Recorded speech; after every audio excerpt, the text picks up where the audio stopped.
Hello students, આજનો આપણો topic છે વિદ્યુત ક્ષેત્ર અને સ્થિતિમાન વચ્ચેનો સંબંધ. તો ગયા લેક્ચરમાં આપણે સમસ્થિતિમાન પૃષ્ઠો જોયા હતા. તો આપણી પાસે બે સમસ્થિતિમાન પૃષ્ઠ છે, સમસ્થિતિમાન પૃષ્ઠ A અને સમસ્થિતિમાન પૃષ્ઠ B.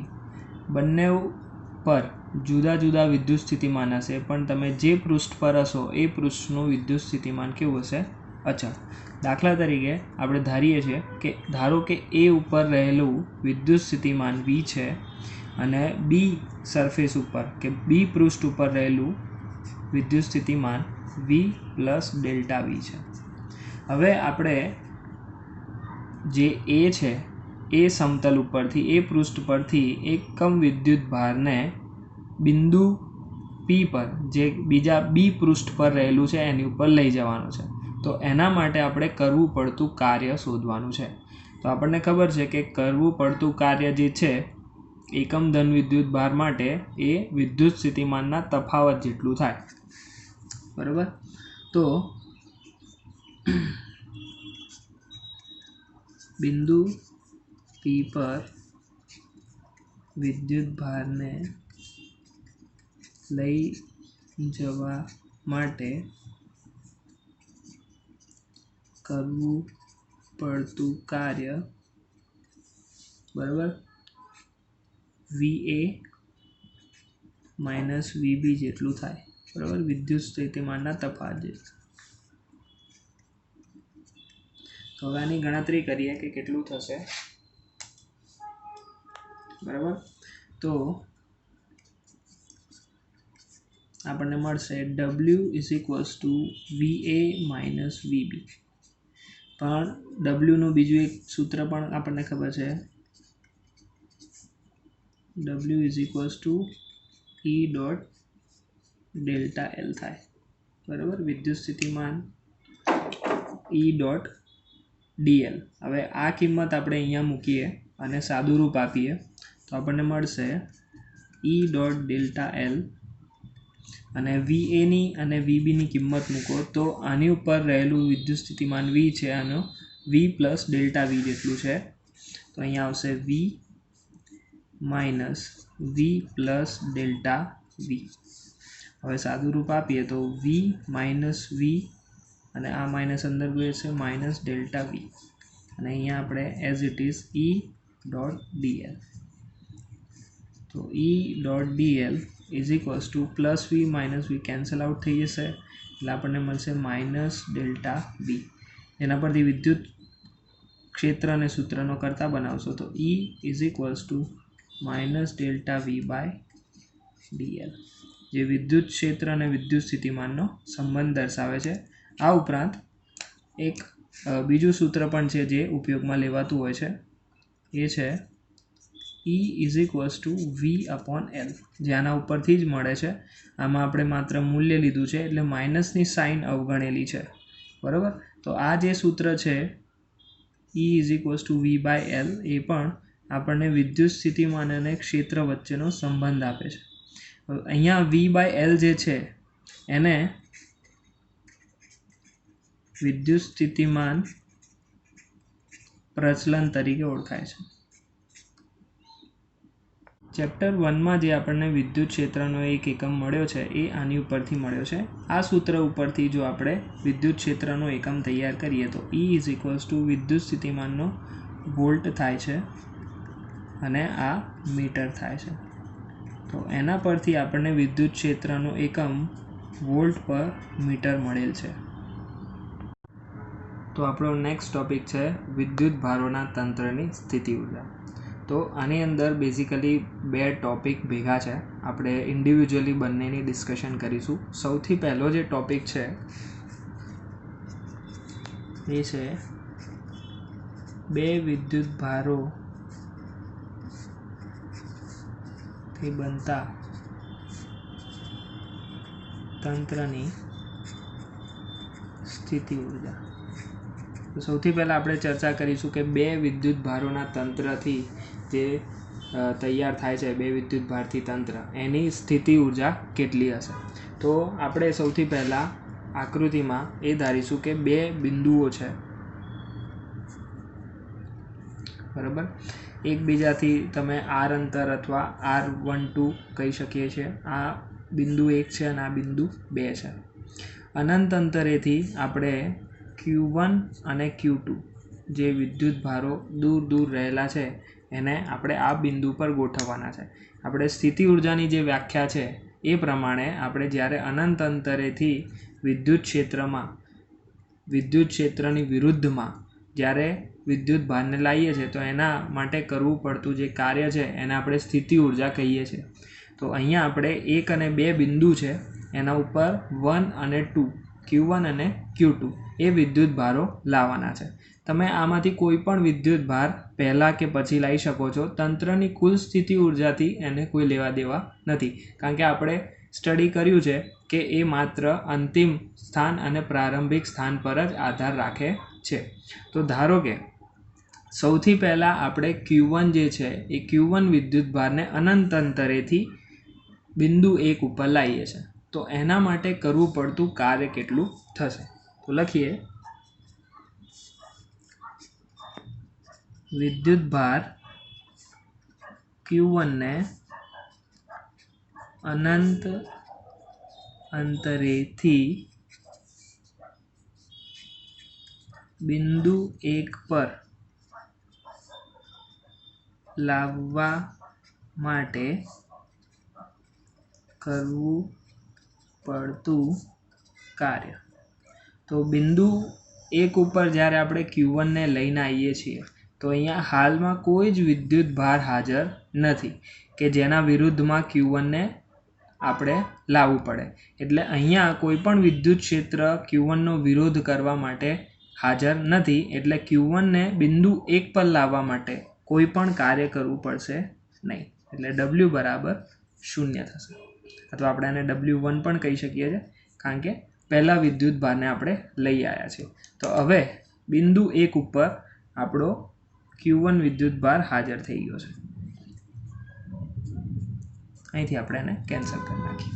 હવે આપણે કરવાનું એ છે કે Q2 જે છે એને આ બિંદુ પર લાવવાનું છે. હવે Q2 જ્યારે આ બિંદુ 2 પર આવશે તો Q1ના વિદ્યુત ક્ષેત્રની હાજરીમાં એને બિંદુ 2 ઉપર આવવાનું છે. તો વિદ્યુત ભાર Q2 ને Q1ના વિદ્યુત ક્ષેત્રનો સામનો કરવાનો છે. તો અહીંયા આપણે સૌથી પહેલાં બિંદુ 2 પરનું સ્થિતિમાન શોધવું પડશે, કારણ કે સ્થિતિમાન અને વિદ્યુત ભારના ગુણાકારથી આપણને કાર્ય મળે છે. ઓકે, તો આપણે સૌથી પહેલાં બિંદુ 2 પર વિદ્યુત ભાર Q1 દ્વારા કેટલું સ્થિતિમાન મળશે એની ગણતરી કરીશું અને પછી Q2 ને ત્યાં લાવીશું.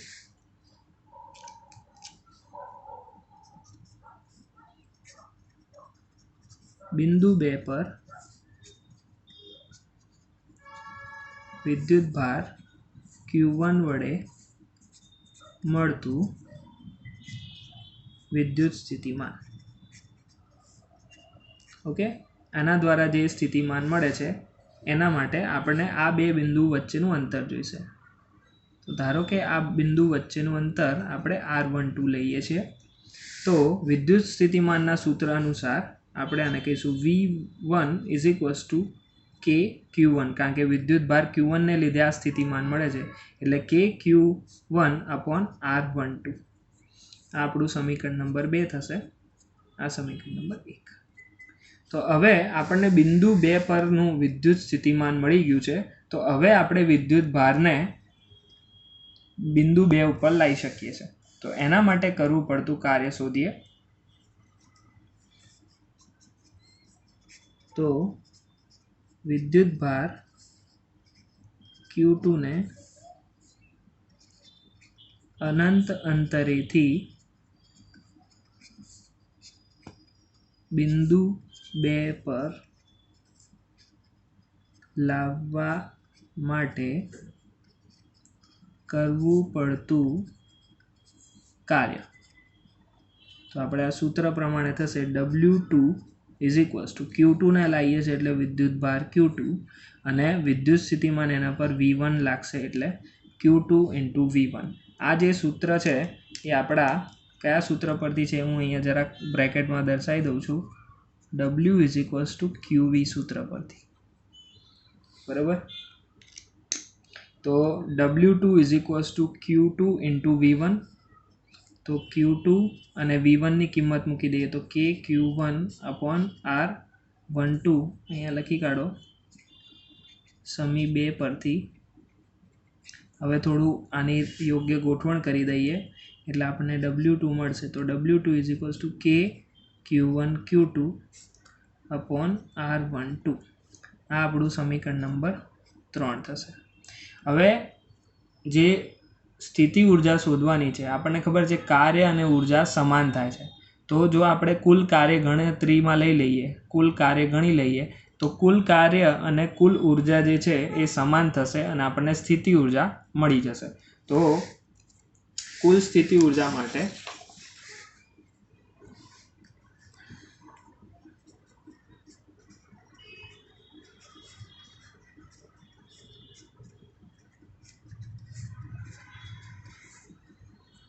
તંત્રની કુલ સ્થિતિ ઉર્જા તો આપણે કાર્ય પરથી મળી શકે છે એટલે આને આપણે યુ કહી દઈશું કારણ કે કુલ કાર્ય અને ઉર્જા સમાન હોય છે. Is equals two W1 plus W2.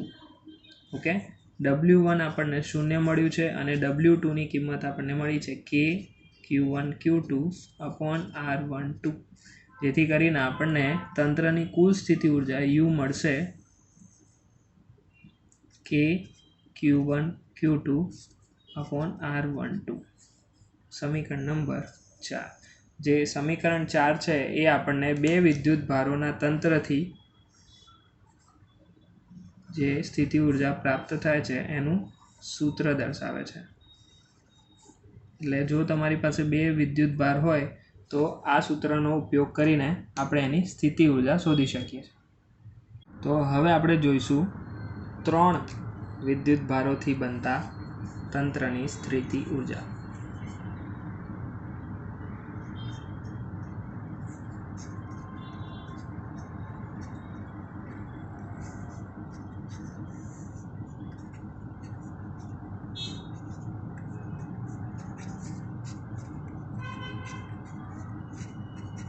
Okay, 3 વિદ્યુત ભારોના તંત્રથી બનતી સ્થિતિ ઉર્જા.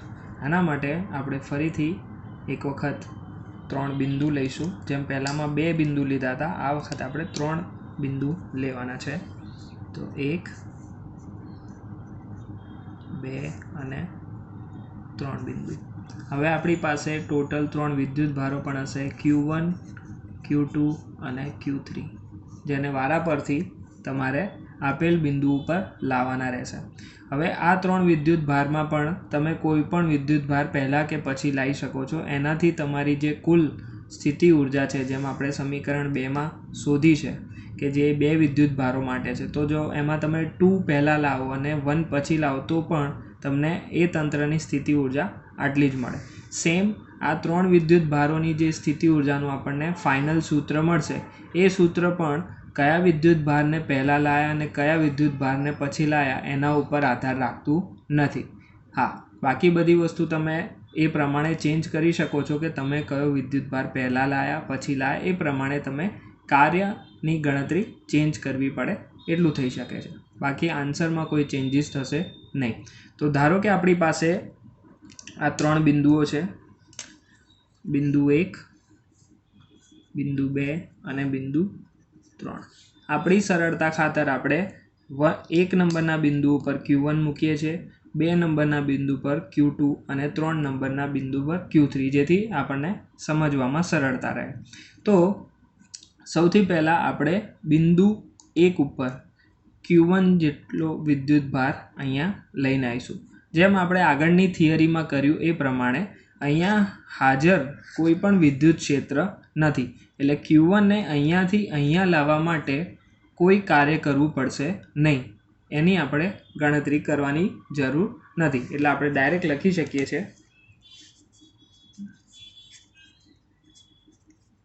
વિદ્યુત ભાર Q1ને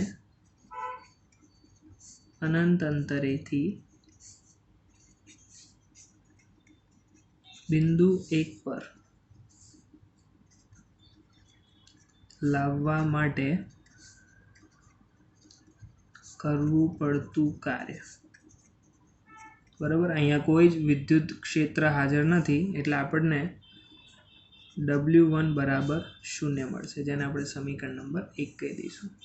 એટલે પહેલા વિદ્યુત ભારને લાવવા માટે આપણે કોઈ કાર્ય નહીં કરવું પડે અને પહેલો વિદ્યુત ભાર જે Q1 છે એ અહીંયા આવી જશે અને અહીંયાથી આપણે એને કટ કરી લઈએ. તો આપણી પાસે Q1 વિદ્યુત ભાર હવે અહીંયા આવી ગયો છે. હવે Q1 વિદ્યુત ભાર જે છે આપણે અહીંયા વિદ્યુત સ્થિતિમાન લગાડશે અને અહીંયા વિદ્યુત સ્થિતિમાન લગાડશે. તો ધારો કે આ બંને વચ્ચેનું જે અંતર છે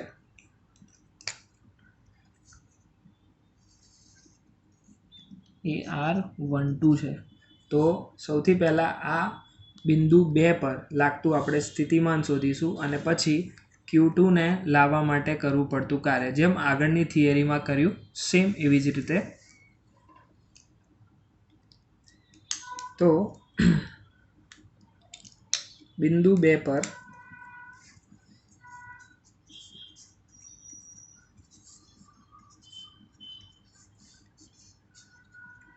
વિદ્યુત ભાર Q1 વડે મળતું વિદ્યુત સ્થિતિમાન.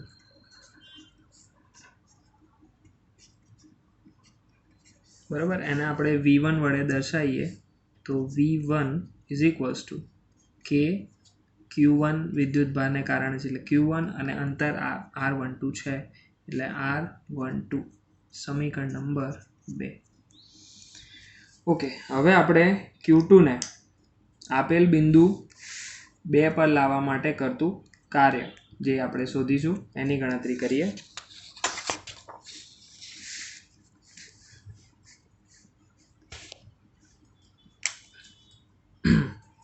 તો હવે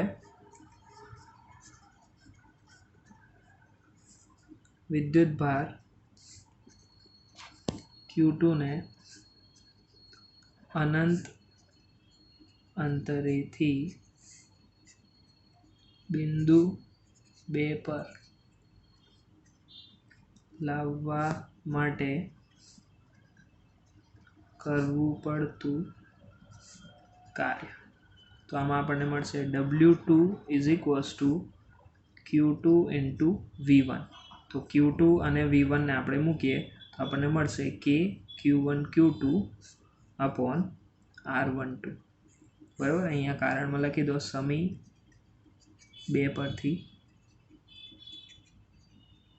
ઓકે. તો W2 આપણને મળી ગયું છે જેને આપણે સમીકરણ નંબર 3 કહી દઈશું. W2. ઓકે. હવે જે નેક્સ્ટ કેલ્ક્યુલેશન છે એમાં ખાસ ધ્યાન રાખવાનું છે, થોડી કન્ફ્યુઝિંગ છે એટલા માટે. હવે બિંદુ 2 પર Q2 પણ આવી ગયું છે એટલે અહીંથી એ કેન્સલ થઈ ગયું. હવે બિંદુ 3 ઉપર જે Q1 અને Q2 બંને વિદ્યુત સ્થિતિમાન લગાડશે એટલે આના દ્વારા જો આપણે આ બંનેની વચ્ચેનું અંતર R13 લઈએ અને આની વચ્ચેનું અંતર R23 લઈએ તો આના ઉપર કુલ વિદ્યુત સ્થિતિમાન એ આ Q1 અને Q2 દ્વારા મળતા સ્થિતિમાનનો સરવાળો થશે. ઓકે. તો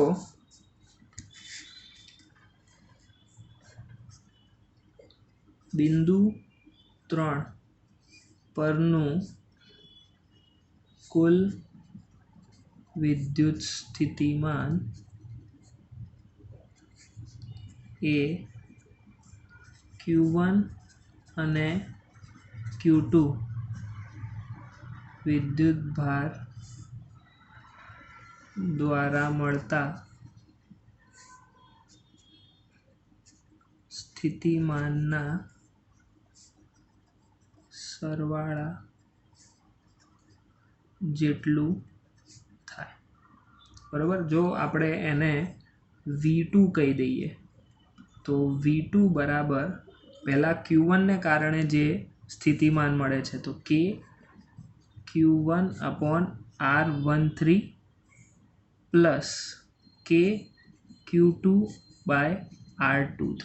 તો આપણું સમીકરણ નંબર 4 આ થશે જે બિંદુ 3 પરનું વિદ્યુત સ્થિતિમાન દર્શાવે છે. હવે આપણે વિદ્યુત ભાર 3 ને ત્રીજા બિંદુ પર લાવીએ છીએ Q3 ને, તો એના માટે કરવું પડતું કાર્ય શોધીએ. તો વિદ્યુત ભાર Q3 ને અનંત અંતરેથી બિંદુ 3 પર લાવવા માટે કરવું પડતું કાર્ય. તો આપણને મળશે કે ભાઈ W3 ત્રીજા વિદ્યુત ભાર માટે, તો Q3 ઇન્ટુ V2. તો Q3 મૂકીએ અને V2 ની કિંમત મૂકીએ. તો V2 ની કિંમત છે K Q1 upon R13 plus K Q2 upon R23. બરાબર, સમીકરણ 4 પરથી આ મળશે. સાદું રૂપ આપીએ તો K Q1 Q3 upon R13 plus K Q2 Q3 upon R23. એટલે W3 જે છે એનું સમીકરણ નંબર આપણું 5. તો હવે આપણી પાસે કુલ કાર્ય મળી ગયા છે W1 W2 અને W3. તો એનો કુલ સરવાળો કરીશું એટલે આપણને તંત્રની સ્થિતિ ઉર્જા મળી જશે. તો અહીંયા આપણે તંત્રની સ્થિતિ ઉર્જા લખીએ.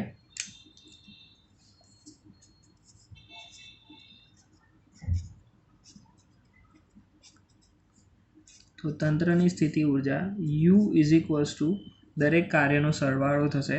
તો W1 બરાબર આપણને 0 મળ્યું છે, પ્લસ W2 બરાબર આપણને આ મળ્યું છે K Q1 Q2 by R12.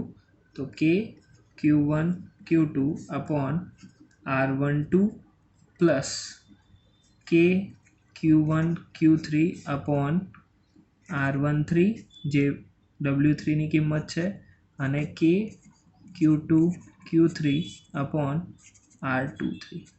તો સમીકરણ 6 જે છે એ આપણા 3 વિદ્યુત ભારથી બનતા તંત્રની કુલ સ્થિતિ ઉર્જા થાય છે. તો સ્ટુડન્ટ્સ, આપણો નેક્સ્ટ ટોપિક છે બાહ્ય વિદ્યુત ક્ષેત્રમાં વિદ્યુત ભારોથી બનતા તંત્રની સ્થિતિ ઉર્જા.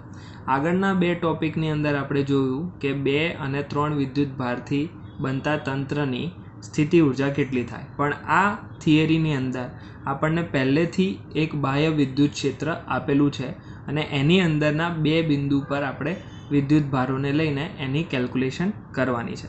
તો સૌથી પહેલાં આપણે વિદ્યુત ક્ષેત્ર બનાવી દઈએ.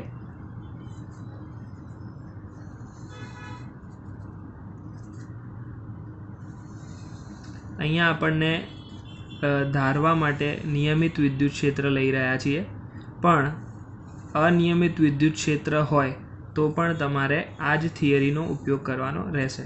તો ઇલેક્ટ્રિક ફિલ્ડ આપણું જે છે વિદ્યુત ક્ષેત્ર આ દિશામાં છે, એની અંદર આપણે કોઈ 2 બિંદુ ધારી લઈએ છીએ. દાખલા તરીકે બિંદુ 1 અને બિંદુ 2, અને આ બિંદુ 1 અને બિંદુ 2, અને Q1 અને Q2 એને આપણે આની ઉપર બિંદુ 1 અને બિંદુ 2 પર લાવવાના છે. તો આગળની 2 થિયરીમાં આપણે જોયું કે જ્યારે આપણે પહેલો વિદ્યુત ભાર લઈને આવતા હતા તો એને કોઈ પણ વિદ્યુત ક્ષેત્રનો સામનો કરવો પડતો નહોતો, એટલે એના ઉપર કોઈ કાર્ય થતું નહોતું અને W1 બરાબર 0 હંમેશા મળતું હતું. પરંતુ આ કિસ્સામાં વિદ્યુત ક્ષેત્ર પહેલેથી હાજર છે, એટલા માટે આપણે Q1 ને પણ બિંદુ 1 પર લાવવા માટે કાર્ય કરવું પડશે, અને એનું આપણી પાસે સૂત્ર છે.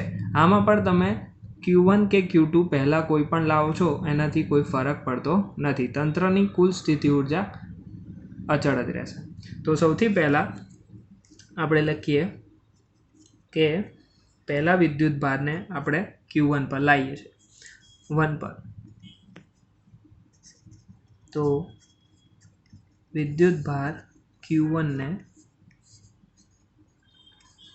આપેલ વિદ્યુત ક્ષેત્રના બિંદુ 1 પર લાવવા માટે કરવું પડતું કાર્ય. હવે જો અહીંયા જે સૂત્ર છે એમાં કોઈ કેલ્ક્યુલેશન થવાના ચાન્સીસ ઓછા છે. આપણે ઇક્વેશન લેવાની છે. તો અહીંયા આપણા માટે જે પ્રથમ કાર્ય છે એ W1 થશે અને W1 માટે આપણને ખબર છે Q × V વાળું સૂત્ર છે. અહીંયા પહેલેથી વિદ્યુત ક્ષેત્ર હાજર છે એટલે વિદ્યુત સ્થિતિમાન આપણને અહીંયા મળશે. તો પહેલાં વિદ્યુત ભાર માટે આપણે લઈશું Q1 અને એની સાથે સંકળાયેલું જે વિદ્યુત સ્થિતિમાન બિંદુ 1 ઉપર લાગે છે એને આપણે કહીશું VR1. R1 જે છે એ સ્થાન સદિશ છે. એ દર્શાવે છે કે કયા બિંદુની તમે ચર્ચા કરી રહ્યા છો. સ્વાભાવિક છે કે બિંદુ વિદ્યુત ક્ષેત્રમાં જો જુદી જુદી જગ્યાએ હશે તો એ પ્રમાણે એનું વિદ્યુત સ્થિતિમાન પણ જુદું જુદું હોઈ શકે છે અને અનિયમિત વિદ્યુત ક્ષેત્રમાં તો ખાસ આ વસ્તુ થઈ શકે છે. એટલા માટે અહીંયા W1 = Q1 અને જે વિદ્યુત સ્થિતિમાન છે એ અંતરનો વિધેય બતાડેલું છે. એટલે જેવું અંતર બદલાશે એ પ્રમાણે વિદ્યુત સ્થિતિમાન બદલાશે અને એ વિદ્યુત સ્થિતિમાન પ્રમાણે તમારે એ વિદ્યુત ભારને લાવવા માટે કરવું પડતું કાર્ય પણ બદલાઈ જશે. એટલે સમીકરણ નંબર 1 આપણને આ પ્રમાણે મળશે. હવે એવી જ રીતે જો તમે બિંદુ 2 પર Q2 વિદ્યુત ભાર લાવતા હો, બરાબર. Q1 હવે ધારો કે આપણી પાસે અહીંયા આવી ગયો છે અને Q2ને આપણે અહીંયા લાવવાના છીએ. તો હવે Q2ને પણ પહેલાં તો આ જ વિદ્યુત ક્ષેત્રનો સામનો કરવો પડશે. એટલે પહેલાં વિદ્યુત ક્ષેત્ર Q2 માટે જે વિદ્યુત સ્થિતિમાન લાગુ પડે છે અને જે કાર્ય કરવું પડે છે એ આપણે લખીએ. તો વિદ્યુત ભાર Q2ને આપેલ વિદ્યુત ક્ષેત્રના બિંદુ 2 પર લાવવા માટે કરવું પડતું કાર્ય, બરાબર. તો અહીંયા આવશે W2 = અહીંયા Q2 આવશે અને અહીંયા સ્થિતિમાન તો V જ રહેશે પણ એ R2 સ્થાન સદિશ પર આધારિત રહેશે. સમીકરણ નંબર 2, બરાબર. જેમ Q1 માટે જે વસ્તુ આપણે ચર્ચા કરી સેમ ટુ સેમ Q2 માટે એ થશે. વિદ્યુત સ્થિતિમાન જે છે અંતર સાથે જોડાયેલું છે. અંતર બદલાશે તો વિદ્યુત સ્થિતિમાન બદલાશે અને વિદ્યુત સ્થિતિમાન બદલાશે તો એની સાથે સંકળાયેલું કાર્ય બદલાશે. હવે સૌથી ઇમ્પોર્ટન્ટ, બંને વિદ્યુત ભારો આ બિંદુ પર આવી ગયા છે Q1 અને Q2. હવે બંને વચ્ચેનું જે અંતર છે એ R12 છે. હવે 1 અને 2 એકબીજા પર જે સ્થિતિ ઉર્જા લગાડે છે અથવા એકબીજા સાથે જે કાર્ય કરે છે એના માટેનું ત્રીજું સૂત્ર જે આપણે લઈ શકીએ છીએ, જે વિદ્યુત ભાર A અને 2 સાથે જોડાયેલું છે. તો વિદ્યુત ભાર Q1 અને Q2 સાથે સંકળાયેલ સ્થિતિ ઉર્જા, બરાબર. તો એને આપણે સ્થિતિ ઉર્જા છે એ કાર્ય બી કહી શકાય છે. એટલે આપણે એને W3 કરીને લખી શકીએ છીએ અથવા ડાયરેક્ટ પણ લખી શકીએ છીએ. તો W3 = આપણને મળશે આના માટે K Q1 Q2 /R12. સમીકરણ નંબર 3. તમે Kની જગ્યાએ 4πε0 પણ મૂકી શકો છો. હવે કુલ કાર્ય આપણે શોધવું છે, બરાબર, અથવા કુલ સ્થિતિ ઉર્જા. તો ત્રણેયનો સરવાળો થશે. તો તંત્રની કુલ સ્થિતિ ઉર્જા આપણને મળશે U = U1 + U2 + U3 અથવા તમે કહી શકો છો W1 + W2 + W3. બંને સરખા થશે.